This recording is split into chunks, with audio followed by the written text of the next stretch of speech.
Have you ever experienced a sharp pain in your head?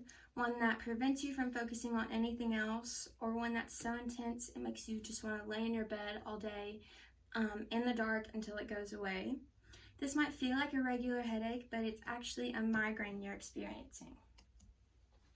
Did you know every 1 in 4 households includes someone that suffers from migraines? These are most common between ages 18 to 44.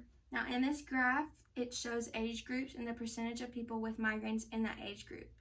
This is the bar for 18 to 44, and that's obviously higher than the rest of them. So you might be more likely to have a migraine, or migraines might be more common than you might think. So I wanted to inform you on migraines because I myself suffer from them and they run in my family history. So I feel like I have enough experience and knowledge to inform you on this topic. Today we're going to look at the different causes of migraines, the different types, and how to treat them.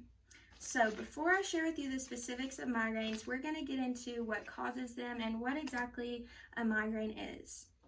So according to Family Doctor in their article, What Causes Migraines, you can be more likely to get a migraine, which are called risk factors, or things can trigger migraines, which are called triggers. So some risk factors include family history. If people in your family have had migraines, you're more likely to get them.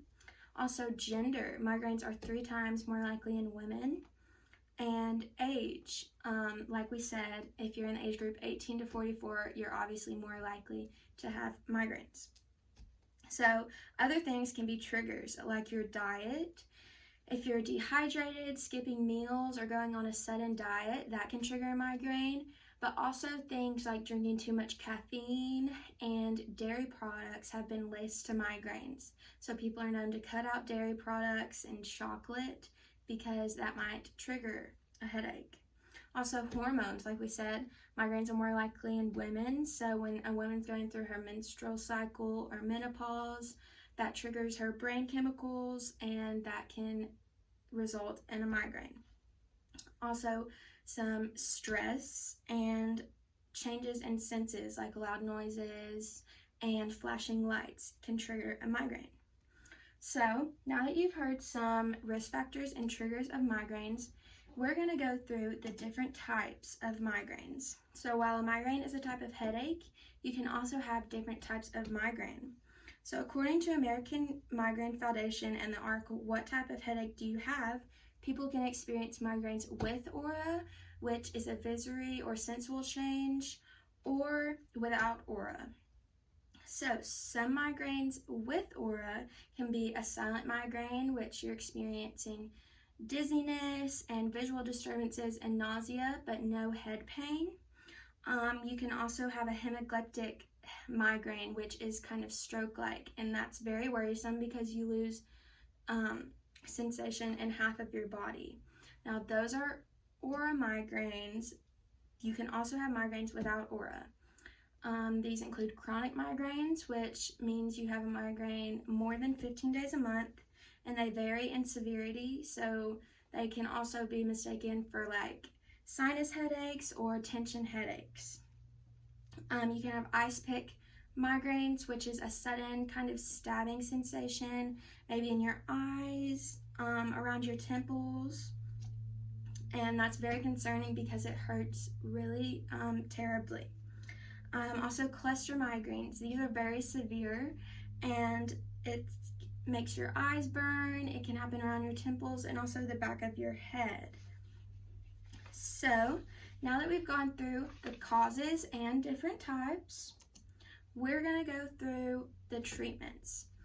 So according to Mayo Clinic's article, Migraine Diagnosis and Treatments, you can treat a migraine with medication. This might be through preventatives or just pain relievers.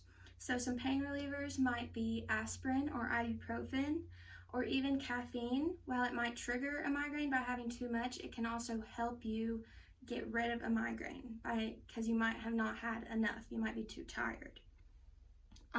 Triptans can be a pain reliever. This is a prescribed medicine that you take when you have a migraine, and it blocks pain pathways in your brain to get rid of that headache that you're having. Some of these medicines can be called sumatriptan, which is what I take. You can also have preventatives. People are known to be put on antidepressants to prevent migraines. And you can also get Botox, like this lady right here, that is known to help get rid of migraines and loosen the skin around your migraine area. So, in review, I've informed you on the causes of migraines, the different types, and how to treat them.